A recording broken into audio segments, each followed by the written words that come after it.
యోహాను వ్రాసిన ప్రకటన గ్రంథము 9వ అధ్యాయము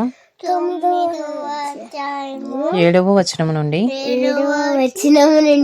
15వ వచనము వరకు. ఆ మిడతల రూపములు యుద్ధమునకు సిద్ధపరచబడిన గుర్రములను పోలియున్నవి. బంగారము వలె మరియు కిరీటముల వంటివి వాటి తలల మీద ఉండెను. వాటి ముఖములు మనుష్య ముఖముల వంటివి. స్త్రీల తల వెంట్రుకలు వంటి వెంట్రుకలు వాటికుండెను. వాటి పండ్లు సింహపు కోరల వలె ఉండెను. ఇనుప మైమరువుల వంటి మైమరువులు వాటికుండెను. వాటి రెక్కల ధ్వని యుద్ధమునకు పరుగెత్తునట్టి విస్తారమైన గుర్రపు రథముల ధ్వని వలె ఉండెను. తేళ్ల తోకల వంటి తోకలను కొండ్లును వాటికుండెను. 5 నెలల వరకు వాటి తోకల చేత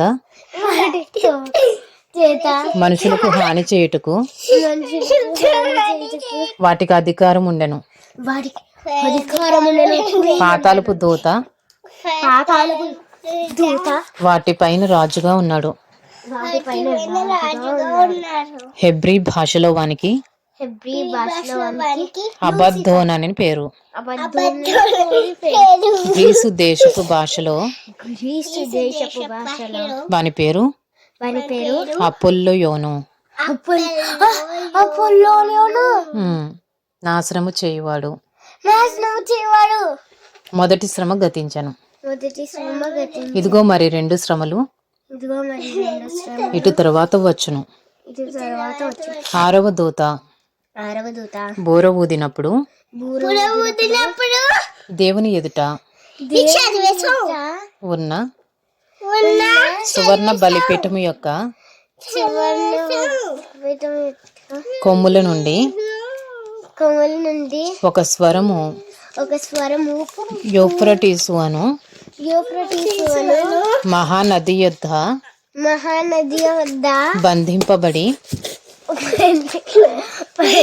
ఉన్న 4 దూతలను వదిలిపెట్టమని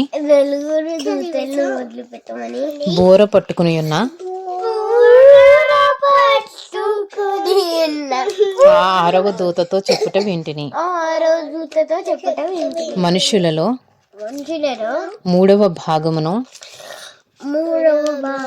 సంహరింపవలనని అదే సంవత్సరమున అదే నెలలో అదే దినమున అదే గంటకు సిద్ధపరచబడి ఉండిన ఆ 4 దూతలు వదిలిపెట్టబడిరి.